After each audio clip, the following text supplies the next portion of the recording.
Hey guys, welcome back. Today we have an amazing guest named Nikki Mortem. She's a horror-based artist in Orlando, specialized in acrylic painting, special effects, makeup, fashion, and she's also a tattoo artist. So I like to call her a jack of all trades. So today in this episode, we're going to be talking about her social anxiety as being an artist. So welcome to the podcast, Nikki.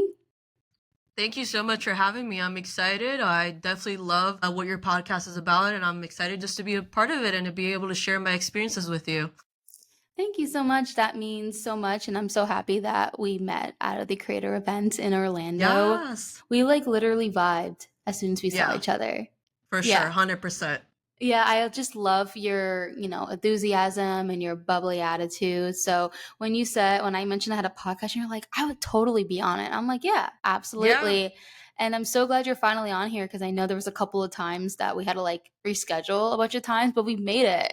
We've we made it. did. We made Finally. it. We made it. Finally. No, absolutely. Yeah, we had to prepare just slowly for this one, but we're finally here. Yeah, it only took like a month and a half. It's fine, but we got Yeah, we got it. it. Okay, so let's go ahead and jump into it. So, we are going to be talking about social anxiety. So, my first question for you is, can you share when you first became aware of your social anxiety and how it has impacted your life as an artist? So I really became aware of my social anxiety possibly when I was in middle school. I was in band and also in art as well. So I was more or less, I've always been a very artistic person where I found myself very comfortable around other artists and around other musicians.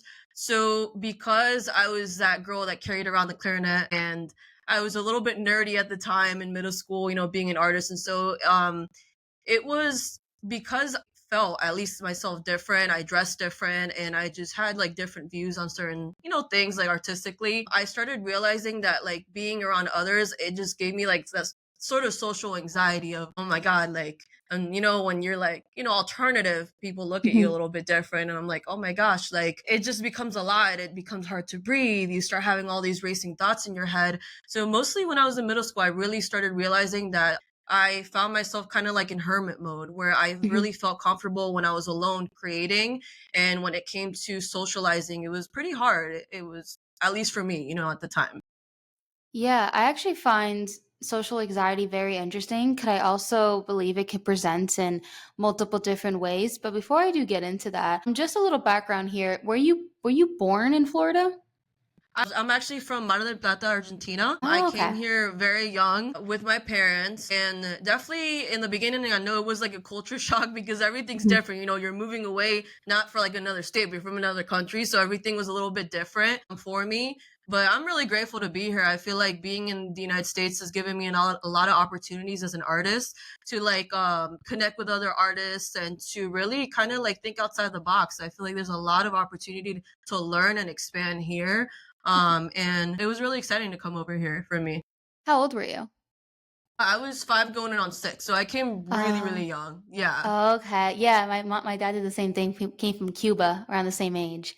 So yes, that's Nice. yeah. So essentially, you did pretty much your schooling here in the U.S. Yes. In Florida. In Florida. Yes. Okay. Yeah, I just wanted to see if you were like in Florida a majority of the time or if you were in different states. Like for me, I'm from New Jersey, and I Mhm. feel like Orlando is a melting pot when it comes to like people coming from all over the place. The reason I ask this is because different parts of the US is very different from each other and have different like different upbringings and different like school lives. If that makes any sense. Yeah, absolutely. So the reason I was asking that is I was just curious to see what area you grew up in because everywhere is just so different. And with I grew up the same similar to you as well. Like I was like the outcast. Like I actually was kind of the person that was like more like trying to fit in, if you know what I mean. Like I was like one year I was like a cheerleader and one year I was doing the play. It's like I was kind of like all over the place. But it's Mhm. really awesome that you kind of just like knew like you knew who you were. Like earlier on, I mean, I could be wrong, but from what I'm hearing so far is that you knew that you felt yourself when you were doing art. And then, they say it's like, you're like an introvert and everyone's different. Everybody would thrive around, being social, like sociable and talking to people, and people would work best, being alone and private and such. So I wanted to bring up the different ways that social anxiety can present itself. The reason I wanted to ask that is because I know multiple people have social anxiety, and I just see it very differently in others. Like for me, for example, like you wouldn't even think I have social anxiety, right? Let me just ask you that. Would you even think that? I think that you were, as at least the time that we met, you were very extroverted. So I think at the time I was like, "Oh, this is really cool." Like I felt like you were very confident. So I wouldn't have assumed, of course, that you were like a very introverted or a person or someone who has like social anxiety. But the thing Hmm. with anxiety is that you never really know. Sometimes it's a Hmm. person that's the most extroverted in the room that really is like having a mental battle, just like being there and having to walk themselves through just like getting dressed and getting out the door.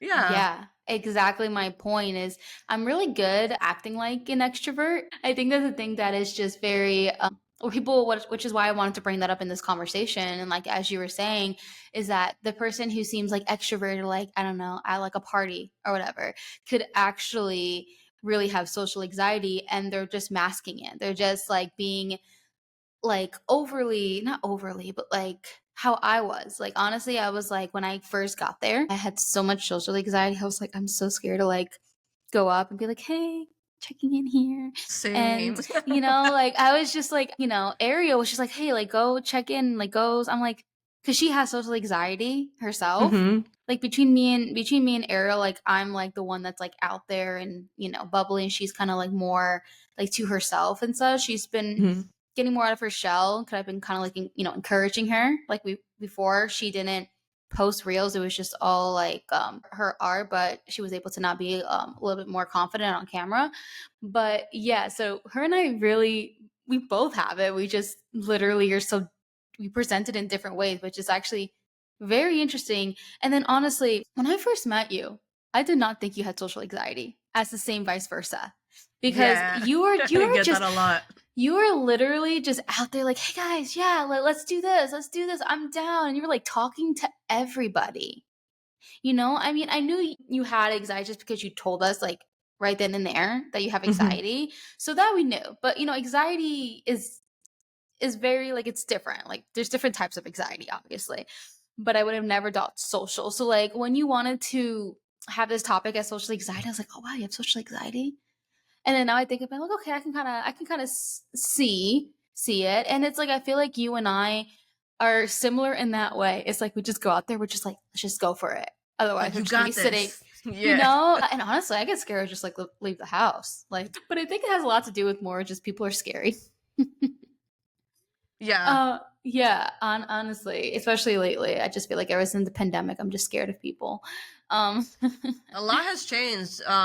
Definitely after COVID, I've noticed that just so much of the dynamic of everyday life has changed. A lot of jobs now are from home. A lot of like you can even do like counseling now from home. There's a mhm, lot of more services from home. So as a society, we've definitely, at least in my experience, we've become a lot more introverted because there's more things that you can do from home, mhm, and it's become a society where there's not a lot of social situations that like to just kind of like go out and do things other than like really just like parties from what I'm seeing, or like concerts. And it's really hard to kind of get out there if you have social anxiety to go to a concert, or maybe like let's say your local library has like a book event. It's like if when you have social anxiety, it's really hard. And I mean, it's like myself during COVID when I was like at home and in lockdown, I found myself a lot like painting and reading and meditation and a lot of things kind of just to prepare me to just even just go outside. I'm like having to walk myself through like, okay, you got this. Like you're gonna be okay, just to be able to have a conversation with someone. So I could definitely agree with you when it comes to as a society that a lot has changed since COVID. 100%. Things are not the same, and I feel like there's been a lot more awareness for mental health because after COVID and after the lockdown, it really has affected a lot of people mentally, especially with anxiety and just with, like even just the cost of living everywhere has gone up so much. So it's definitely a different stress that, everybody's like dealing with. And that's why I always say you never know anybody's battle, to just try to be nice and just go out there with a positive outlook. So that's why even having social anxiety myself, I like try to coach myself of like try to be the best that you can be out there, because even just like one nice conversation with someone, you have no idea what that person's going through at home, and that could really brighten up their day. So yeah. Yeah. And when you were saying like how, how everything has changed, and it's interesting cuz I don't were you saying that it was like positive mental health or negative? Can I just clarify that what you said Yeah, before? absolutely. So I think there's a lot more awareness now for mental health. You know, Yes, you there see yeah. a lot of more like even UFC fighters, like after UFC fights, like they'll advocate for mental health. There's a lot more jobs now that are offering like free mental health services, free therapy and stuff like that. Whereas I see like at least from my personal experience, maybe 5, 10 years ago, I didn't have that support. As far as mental health, always in any type of how would I say it? In any type of subject, like whether it be like mental health, whether it be art, whether it be just like anything in general, there is always room for growth, room for expansion. I think that mental health has, of course, advanced a lot when it comes to like therapy services or different types of like of ways that you can find therapy, whereas like before it wasn't available at home. Mhm. But I definitely feel like there's a lot more support now than there was 10 years ago. Yeah, 100%. Okay, 10 years ago, how old was I? I was 19. Yeah, no, completely different. And as you were saying, like after, post pandemic with all the different opportunities of therapy and all these like different companies coming out, like road therapy, BetterHelp, telehealth, teledoc, all of that. Yeah. And honestly, one great thing I really love about it is if you like, depending on your insurance, a lot of them cover like in full if it's a virtual visit, which is like Yeah, really awesome, and it it makes is. therapy a lot like more accessible. So I really hope, like moving down into the future, that we can actually have a society that isn't so like hostile or like mean, because when people are like mean to other people, it's like it's clearly that, they're struggling themselves. Like no person that is like mentally well or happy or joyful is going to like bully somebody on the street. You know what I mean? So I really hope that, helps people. And I'm really curious, and I don't know if anyone really has this answer. I don't even think Google has this answer. I'm just like, I'm the kind of person where I'm so curious to know how things originate. And so I'm like wondering how like social anxiety originated. Like if there was something that like happened in our lives that would give us like the reason to have this anxiety. Like what are your thoughts on that? I think yeah, definitely. Everything in your life is kind of like a book. This is how I look at life. It's like you kind of have pages and you kind of go through those chapters like as you evolve in life. I think with social anxiety, everything that we go through mentally has to do with personal experiences.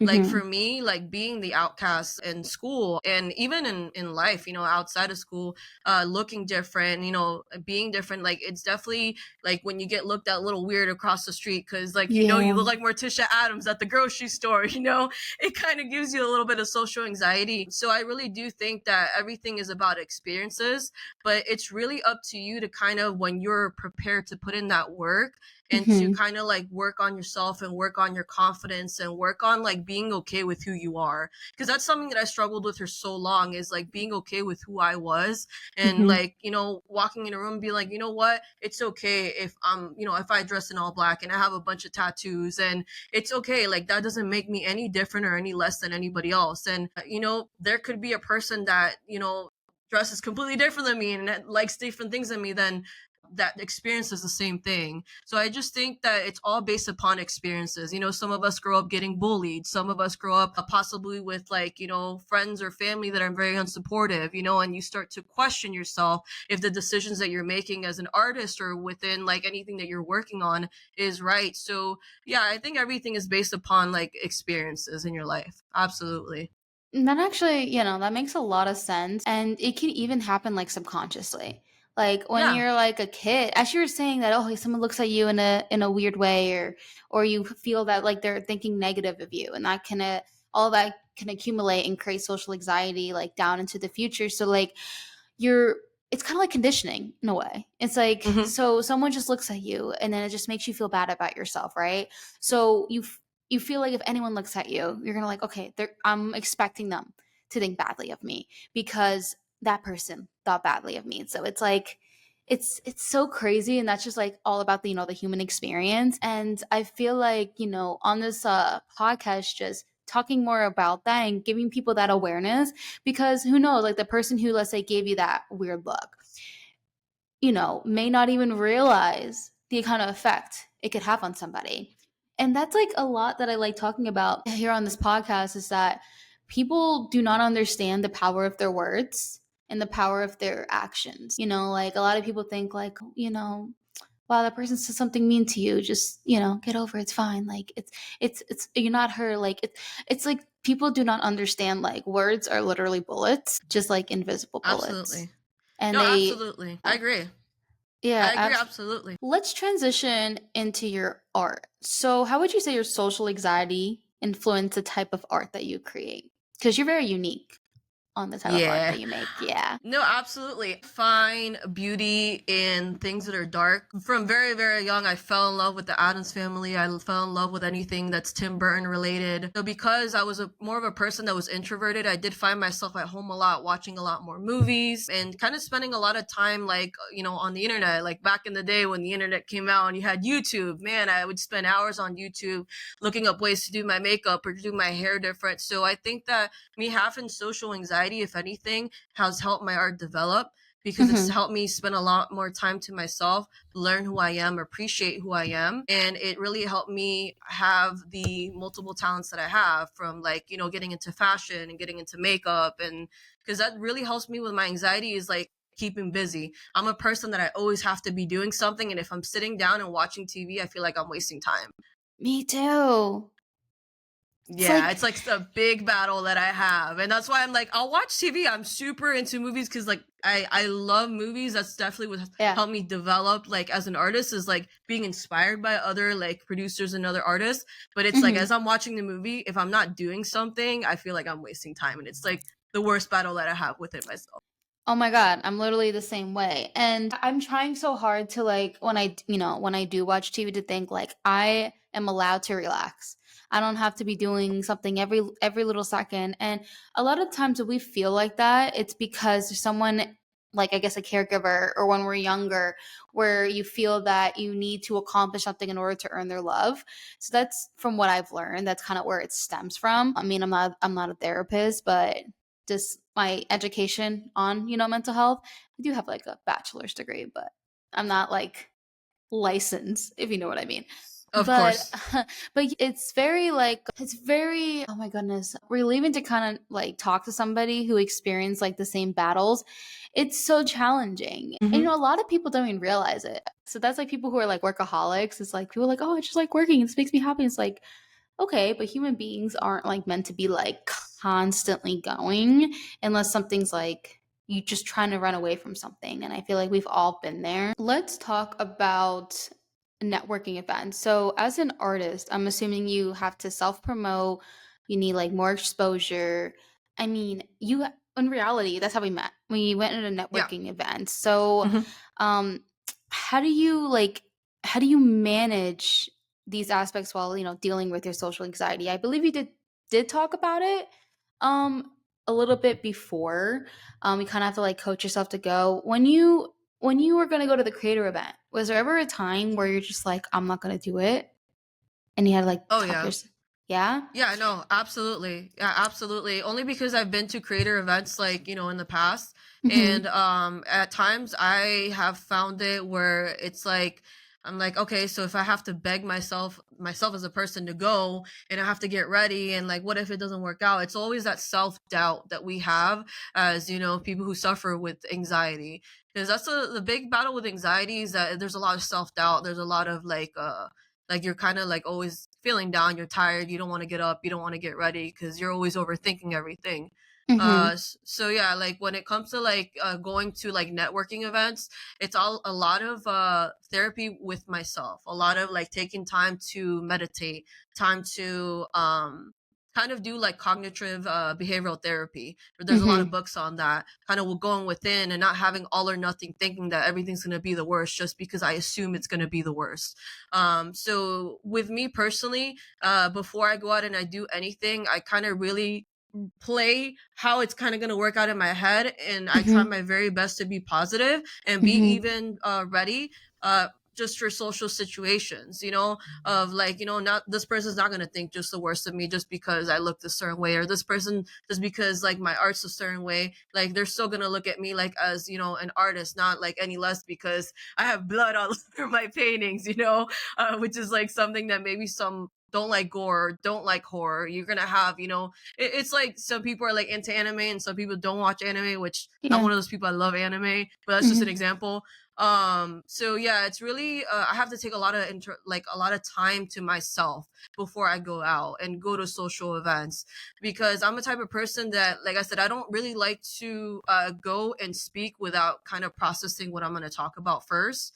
I like to be Mm. ready, so I kind of have a Mm. conversation with myself and present myself like conversations that can happen, so I'm ready Mm. for them. So when I get anxious, I'm like, all right, we already talked about this, Nikki, like, like, let's get it together, and like the all or nothing thinking is not going to help you in this situation.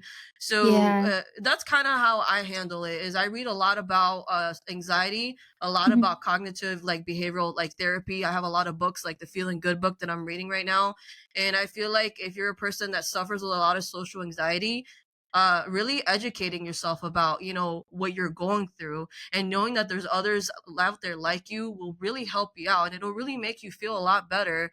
Because sometimes we're like, man, like I'm being too much, and it's like, no, it's okay to feel anxious. It's okay to have sometimes negative thoughts, like when you go out, or vice versa, positive thoughts. It's just, I really try to like tell myself it's okay to be me and to enjoy the human experience, because the human experience is not always going to be positive. So that's kind of how I go about social experience, socializing and like networking. And I'm like my own coach and cheerleader at the same time. That's awesome. And a lot of times, like, it's really hard for some people to actually be their own coach and to Mm-hmm. really take that, like take that initiative to actually better themselves and change like the way they're thinking. And when cognitive behavioral therapy, that's exactly what it is. And the way you were explaining it, saying that you like practice conversations before you actually go out there, I guess, like go out there in the field, Mm-hmm. it made me think of when we were kids and we had to like read a paragraph, like going through a textbook, and then we were like reading a passage. It's like it goes into like I don't know if you experienced that, but it's like you're in class, and then it's like it goes around the room or something, and then you kind of count Oh how many gosh. heads. Mm-hmm. Have you done that? Oh, all the time. Especially when I was like in American history, I remember that I decided to become class president, and I'm like all confident. I'm like, I got this. And then to go read my first speech in front of everybody, I was like, and I was stuttering, and I'm like, what did I do to myself, and why did I put myself in this situation? But yeah, I've definitely gone through that. Public speaking is not my strongest suit, but it's definitely something that I've had to learn in order to be able to like expand as an artist. Because if not, you're really like gonna it's kind of, you're gonna be going years back instead of kind of going forward if you don't really like kind of break through that. Well, honestly, I think you're doing a really good job because this is public speaking right now. And Yeah. you're doing awesome. You're not even like stuttering. If anything, I feel like I'm the one who's kind of all over the place. No. But I mean, let's remember when I started and I called you Nikki Morton. Yeah. No, it's cool. But It's cool. it was kind of like the whole reading thing. And I was like, well, that was literally just a typo because I was typing fast. But when I read my guests like about me's and such, I always have to redo it all the time because I get the anxiety of like, am I going to pronounce something wrong? Like, am I going to say, which I did. And there's no reason for me to like feel so like bad about it because in reality, we're on a mental health podcast. If my guest is judging me, then it's like, it wouldn't really make any sense. So I was like, I think it's just embedded in my head because people Hmm. used to make fun of me. So I just automatically assume that people are going to make fun of me, even though it's not the reality. And it's just all about like re like restructuring, networking your, what did they say? Rewiring your brain. Rewiring your brain. Yes, Yeah. Hmm. exactly. It's like seriously so powerful. Question.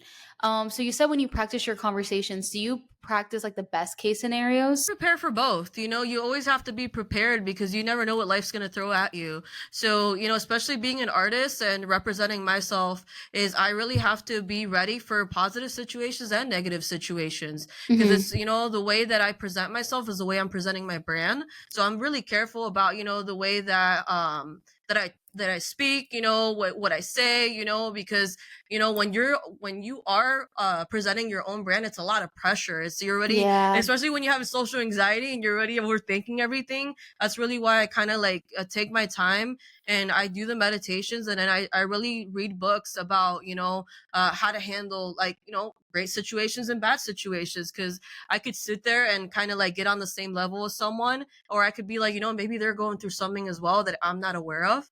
And I kind of really am a person that I try to put myself in the other person's shoes. So I'm Hmm. very careful with the way I speak to people, the way I even text people. Like I make sure I use emojis, and I'm like, yo, you got this. Like I'm very I try to be my very best to be very considerate of like other people, because I know that something that I really value with me having anxiety. So that's why I always, like, before I go out, before I do anything, before I even speak, I'm a very calculated person. That actually is, I'm like literally the same way too. I always like to prepare myself and think before like I react as well. Is because like what I've learned is that the way you word things and the way that you come across actually does, it is very important. Even though some people, a while back will be like, oh, well, she didn't mean it like that, or this, like, oh, you shouldn't take it personal, right? But it's like what people don't understand is like the way you do word things and the way that you do come across actually matters a lot, because people don't like know how to perceive things. They're like, oh, well, like they probably think this. And like, as you said, you don't know what people are going through. And the whole emoji thing is definitely appreciated, because I'm the kind of person that's like, if you you're gonna put like K instead of like okay. Like I'm one of those like, oh, are they mad at me? Like I'm literally like Same. that. And the people who do experience that, or people who do have like childhood trauma, is because they're scared that people are gonna be mad at them. So they just kind of look for like their anxiety also just looks for like any little thing that is gonna support a negative mindset. So Absolutely.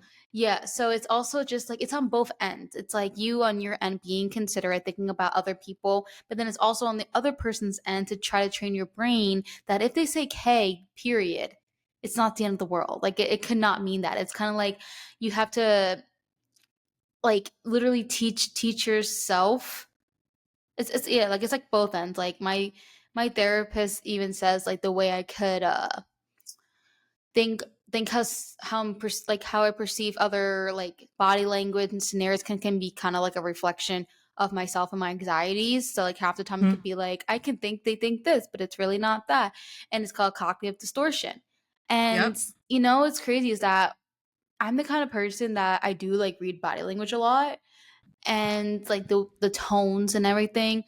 But I know the reason that I do that is like when you have a caregiver that's unpredictable, you kind of develop this whole like defense mechanism where you feel you have to know what people are thinking to mentally prepare yourself just in case they Mhm. attack. Yeah, 100%. Yeah, no, Yeah. absolutely. If you don't grow up in a household, or like in general, or have friends that are like very supportive, or like grow up in a household that, like, you have, let's say, someone that's you're growing up with that's like always very judgmental about the way you dress, or what you music you listen to, or what you do, or Hmm. you kind of carry that towards your adult life, and you start, and you don't realize, but that you do kind of pass that through generations, to your kids, and your kids will pass them to their kids. So it's very important to really take the time to read, and to, like, if you need some sort of help, or like support, there's support groups out there that of other people that have had experiences just like ours, that maybe they've had a friend or maybe a family member that kind of distorted their way that they think because of the negative comments that they've received from those people. So it's very important to outlearn, when they, and something that I really, really have liked as of lately that I've seen on social media is breaking generational cycles. I think Hmm. it's really our job to really put in the work in order to break that generational cycle. Like, I'm a mom. I have a 6-year-old son, and Hmm. I really, really try to do like positive reinforcement with him. I love, like, when he comes and like he builds something something on Minecraft, and like he's so talented on Minecraft. He builds like SeaWorld and like I don't know, Universal Studios, or we're a theme park family. And I'm like, dude, I'm like, that's so cool. Like you can do this and you can do that and you could be an engineer. And I think that positive reinforcement is so, so important. Because when you have that support and you have that kind of that reinforcement of, okay, what I'm doing is cool. Okay, it's like when someone gives you like a compliment, you're gonna take that on into your adult life, you know. And when people talk to you a certain way, the experiences that you've had as a child is what you're gonna take as an adult. And that is a big, I don't like to use the word trend, but it's being spoken about a lot on the internet, I which love is it. which is great. Yeah, yeah. I feel like when I use the word trend, it's like we don't want to like make, I don't know. It's just, I guess it's like a taboo like word, but you know what I mean. Yeah. Yeah. So yeah, no, it's definitely has, I guess, a buzz topic. Maybe that's the best way of Yeah. saying it. It's like a buzz topic right now, which is Mm-hmm. great. And I follow a lot of those accounts as well, and it just kind of like makes me think about a lot of things. Like one thing I didn't know I had was CPTSD. Do you know what that Mm-hmm. is? Yeah, I didn't even know I had that. Yeah, I believe I do. Mm-hmm. Yeah, apparently I have PTSD for medical, which I didn't even realize. So I'm like learning a lot. And this is like, this is good stuff for both of us because, we can work on ourselves. And you are like really like super wise. There's not that many people in this world that would be like, okay, I know I'm having some like mental health problems and challenges, and I know that my behavior is not helping me or helping anybody around me. And you understand that like it's your responsibility to work on changing behaviors and unlearning everything that you had growing up because it wouldn't be fair to put it onto other people. Absolutely, Yeah. 100%. It's all up to you. It's all up to you, but also it's up to when you're ready. Because I Hmm. mean, I feel like when I was younger, I wasn't so open to like receiving like feedback about maybe getting upset over something. Whereas now I'm like, you know what? It makes sense what you're saying. You know, maybe I did say this a certain way, and I can actually take the time to reflect and Hmm. try to be better the next time. But it takes time, and I want everybody to know, like, it's okay to take your time with your mental health, because Hmm. everybody's journey is different and not everybody's journey is the same. Some of us, it can take us 15 years to get there, some of us could take 30 years, but as long as you're doing what's best for you and you're taking the time to learn and to change, that is all great. All of it is great. Take your time, don't rush into it, because it's a journey. It's just like writing a book or learning how to ride a bike. Yeah, and I really like how our ideas definitely align in that way. And it's something I want to bring up. When you were saying that like everybody's different, 100%. And I actually saw an Instagram comment. I think it was a mental health reel. I don't remember exactly what the topic was, but someone commented being like, "Oh, people have it worse than you," and like blah blah blah. Like, and it's just like the people were commenting back and be like, "We all have our own journey, like something that may not affect you may affect somebody else. Like we are all different, and it's not fair to assume that everybody has the same brain and Yeah. everybody's going to react the same way. Like we're not robots. Like we're just all different, all have our own experiences, all have something to give to the world. And if you really think about like on a physical standpoint, like all like our ancestors, and I recently did like an ancestry thing, Oh, it's and so cool. yeah, yeah, it's I love actually, that. yeah, I actually learned a lot that I didn't know my ancestors. I just thought I was gonna be like, oh yeah, mostly Cuban, mostly Italian and Irish because my dad was born in Cuba, and then my mom had Italian and Irish. So that's, I mean, I obviously was aware that I'll probably have something else going on, but I learned that for Cuba, I have like 4% Cuban, and I was like, how? My dad was born in Cuba, and what it was is that his the ancestors, they came from Africa. How And I was like, cool. "Oh, when I saw like Africa, I was like, "Wait, what?" And then my dad said there was a slave trade. And I'm like, "Oh, that actually makes sense." So a lot of my family came from Africa, and then of course, naturally over the years you meet people, you do your thing. You have babies, you do more of your thing. And it's just interesting to know where my roots were from. I'm like, Mhm. right? Like, and then on my mother's side wasn't too. shocking because I already knew the Italian and Irish. But like I could go so deep into it and I found my ancestors' names from like 1700s. That's pretty cool. It's crazy, and they like live like in Ireland in like a little town and were like farming. It was so mind blowing. And then I found that like one of my great grandmothers had like, I think she had like 8 kids, and then she had 9, and then 8 was with one brother, and then the one was the other brother, and I was like, what? I was You're like, what like, was what going on? happened? I know. It kind of like I was like looking. I was like, okay, I want to know the story here. Like I want to know the tea. For real. Someone tell me now. I know. I need to know what happened in the 1700s. Like, what was going on? Her name was Bridget, and I'm like, Bridget, what were you doing? Like, why For were you, real. you know? What was your head at? Like, what are you Yeah, doing? right. What was her mental Hmm. health at? I want to know. Like, where did this start? Where did this? So that's what I was thinking. And then I also learned that I'm like also French as well. Like, a lot of my answers came from France. So That's that was cool. another. Yeah, it was my dad's side was the most like I had no idea.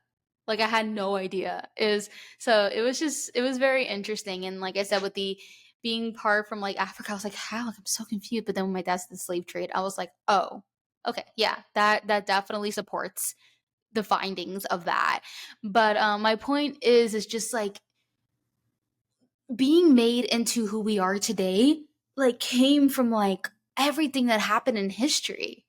So Absolutely. so physically, and then also I'm sure, bio as well. But another thing too is what they say is majority of who you are today is environmental. Like majority. 100%. I mean, bio is like literally like what, like maybe 2%. They had like a certain number of how much your bio actually had to do with who you are, like just certain traits of yourself, and it was so low. It was so low, and then it was like pretty much it was like 80 and above percent was like environmental, and I'm like, even like with diseases and such, I'm like, it's insane. So it's also just like super important that the environment that you're in when it Oh, yeah. comes to like your upbringing and your life and just who you are today. And I think about how true it is because like I told you, I moved from a different state. And I did that because and I noticed I'm a lot happier in Florida and the people I've That's met great. here.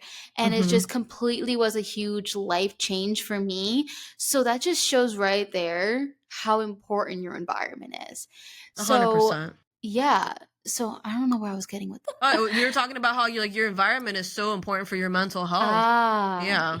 yeah. Yeah, I I love. absolutely agree with that. That's why I always believe that with like my house is my sanctuary. Like I have my Mhm, horror room with like all my horror dolls. I have a bunch of masks and stuff like that. And like this is here like where I come to create. This is what my like safe space is. Where like I'm like okay, this is my chill environment. This is where I can be myself. Where like I can be in my robe with my cats and my dogs and like nobody.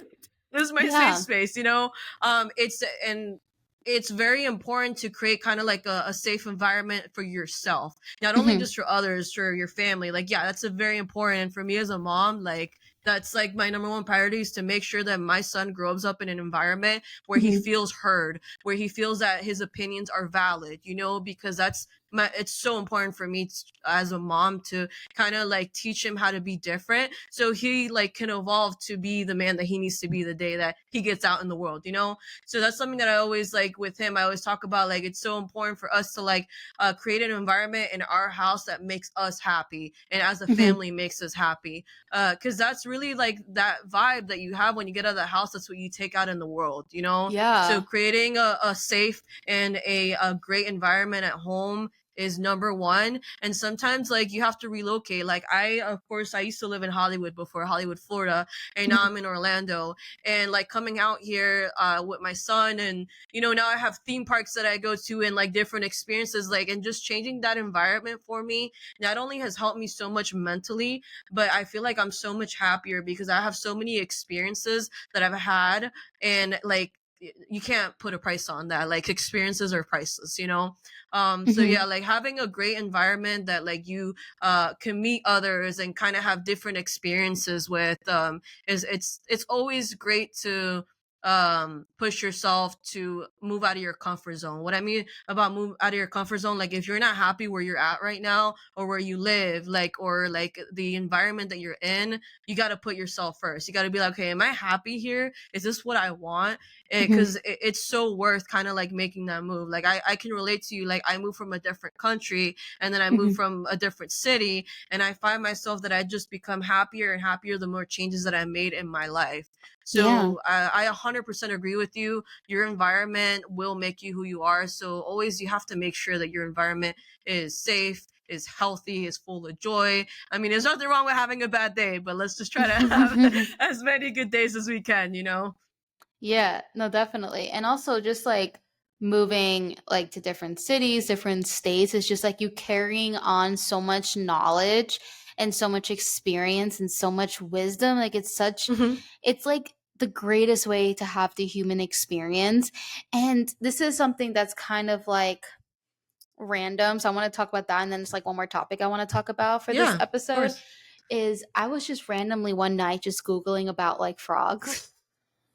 Frogs are cool. We It's just love like frogs. random like mosquito because you know like mosquitoes like they're so annoying. They bite you and then you get mosquito bites and it's frustrating. And then in my head I was thinking, what is the purpose of mosquitoes on this world? Like I feel like every living being has some type of purpose on this planet. What is the Hmm. mosquito's purpose? So I googled that and then it said it's like food for frogs. So pretty much they're living to be food. I'm like, okay, that's kind of sad for them, but okay, I I was guess that about to say that's a sad, sad life.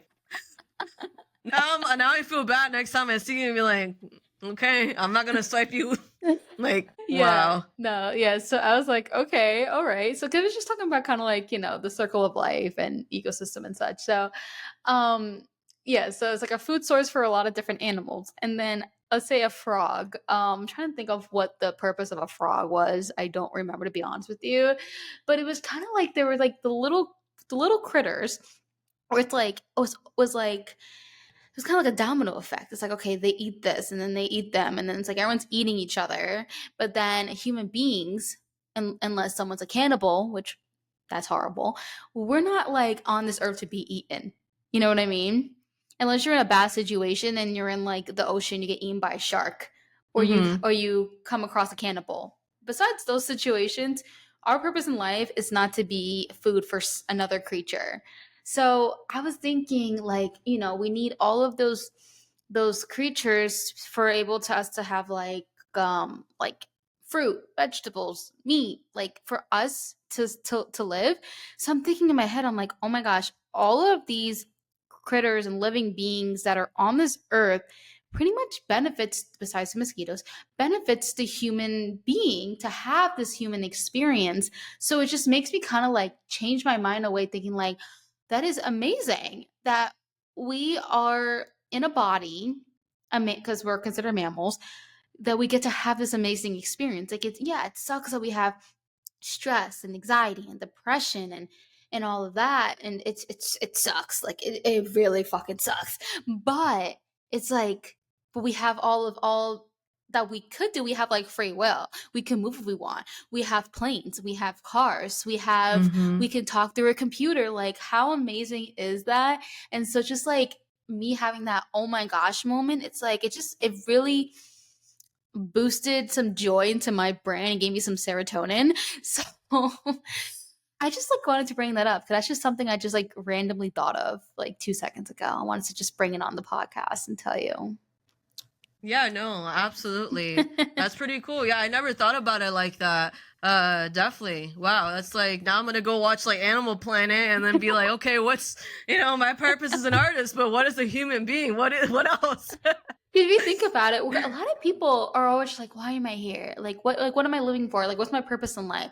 I feel like everybody in this world has, like, even if they're not open about it, has had that thought go through their head, and like, "Why am I Yeah. here?" Because when you're younger, you're like, "Okay, I'm in school. I'm gonna graduate. I'm gonna do this. I'm gonna play basketball."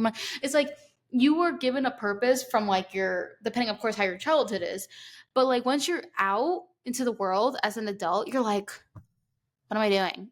You know what I mean? Yeah, no, And then absolutely. and then it's just hard for people who have depression. You're like, okay, do I want to be here? Like, I know it's dark to say, but it's like I've been there. I'm a lot of people have been there. Yeah, no, So absolutely. That's yeah, why, so like, you start having like your midlife crisis. They're like, oh my God, what do I do from here? What am I doing? Am I making the well, right decision? Yeah, I know. right. And the Absolutely. purpose, our purpose is really just to just enjoy ourselves, like not taking like weight like too seriously. Like I feel like being so serious is like the biggest like crusher in life. I mean, of course, to an extent, we have to be serious for certain situations for survival. Hmm. But at the end of the day, it's like we're all gonna die eventually. like that's why it kind of helps me with my anxiety. Sometimes it's like nothing's gonna matter eventually. You know what I mean? Like if you're something happened to you, let's say 10 years ago and you were embarrassed or whatever and you cried about it in bed, it's like, do you remember what it was? Like I look at Facebook memories and apparently I'd be like upset about something 10 years ago that happened to me that put me into a mental breakdown. And I'm like thinking, like, what happened 10 years Mm-hmm. No, absolutely. You really ago? have to take every day like it's your last day. You have to Yeah. make sure to like make sure that you pour into your cup before you continue to pour into everybody else's cup.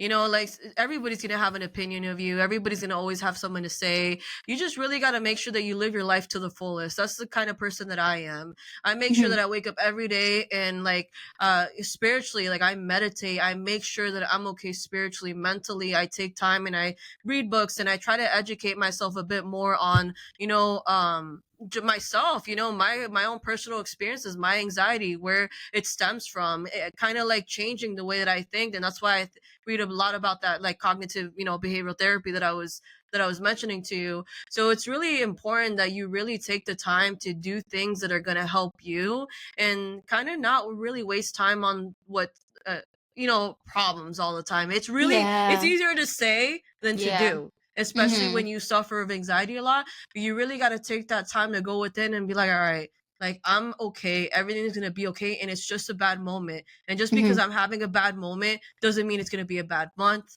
or in the next few months or a bad year. It's just a bad moment. And Mhm. it's really, really important to just take the moment to go in and just kind of just take a what is it, a deep breath, and just be like, Mhm. "Usa."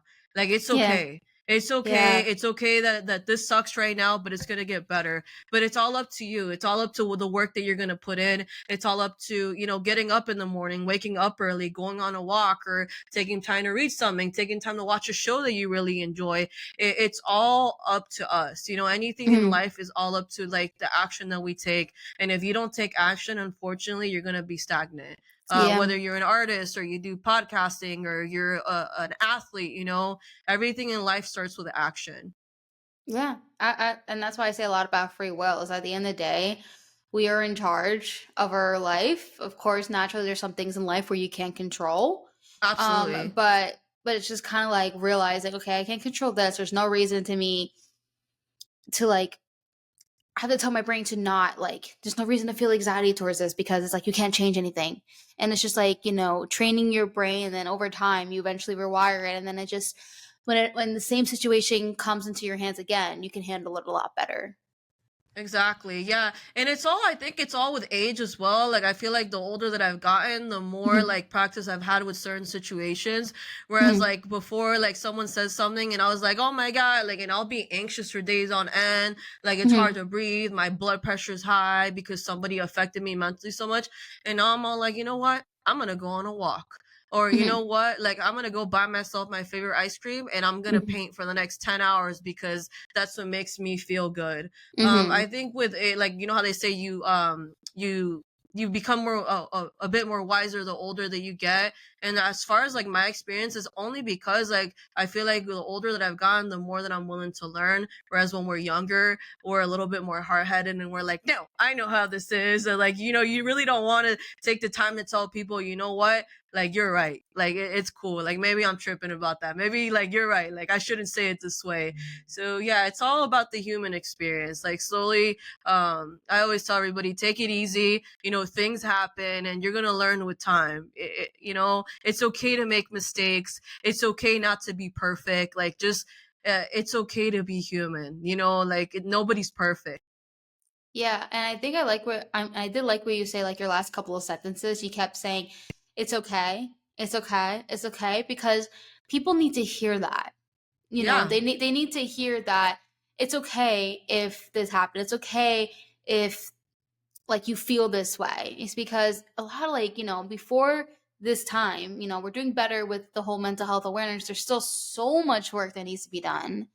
So much. Like the stigma is still really strong out there. Like I thought I was like, oh, we're getting so much better. This is awesome. And then I see some comments that are so ignorant. I'm like, okay, we're not there yet. But doing more of this is gonna get there. And it's just constantly being reassured that it's okay. Eventually it will stick it will. into your brain. And if you they have to allow it to stick. Because if you're Yeah, rejecting it, it's not gonna work. yeah.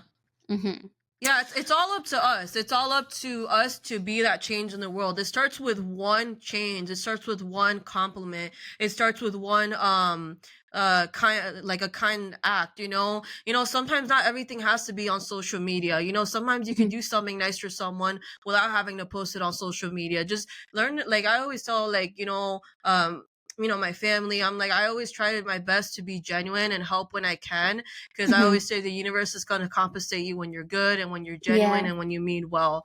So it's really all about, I always try to go every day out in the world, and I'm like, you know what, like I'm gonna be better every single day. It's really, like Mhm. we said, about pushing yourself to be better.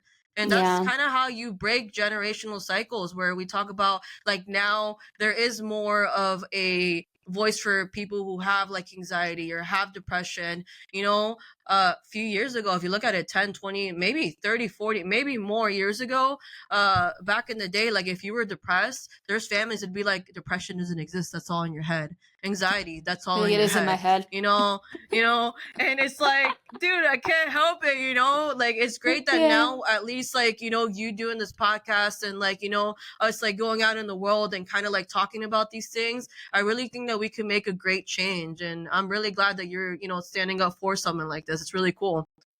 Based off this full conversation that you and I had, you're very easy to talk to, comforting to talk to, and I feel so motivated chatting with you that after this I'm like, I want to go do this. I want to go out there and just like, I mean, even though I'm already doing it, like I just have some random thoughts in my head that I'll probably tell you Yeah, later.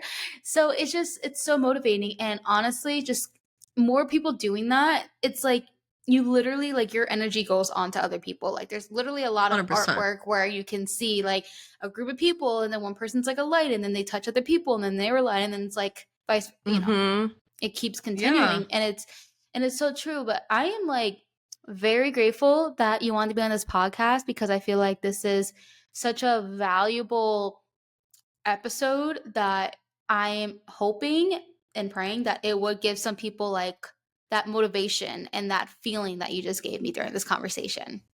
I'm glad. Yeah, no, vice versa. It's really cool to be able to see that there's others like me, who have social anxiety and still are trying to work on their projects. Cause like as an artist myself, I've struggled a lot with my social anxiety and getting my art out there. But it's cool to see that someone else that's like fighting through that battle as well and like doing something about it. It's so important to take action. So Mhm. I appreciate you having me on here, and I definitely look forward to seeing your podcast grow. I think it's really awesome. Yeah, absolutely. And thanks again for being on here. And for people who are listening, I will put all of her handles, Instagram, TikTok. If you have anything else, Nikki, let me know. I'll put it in the description.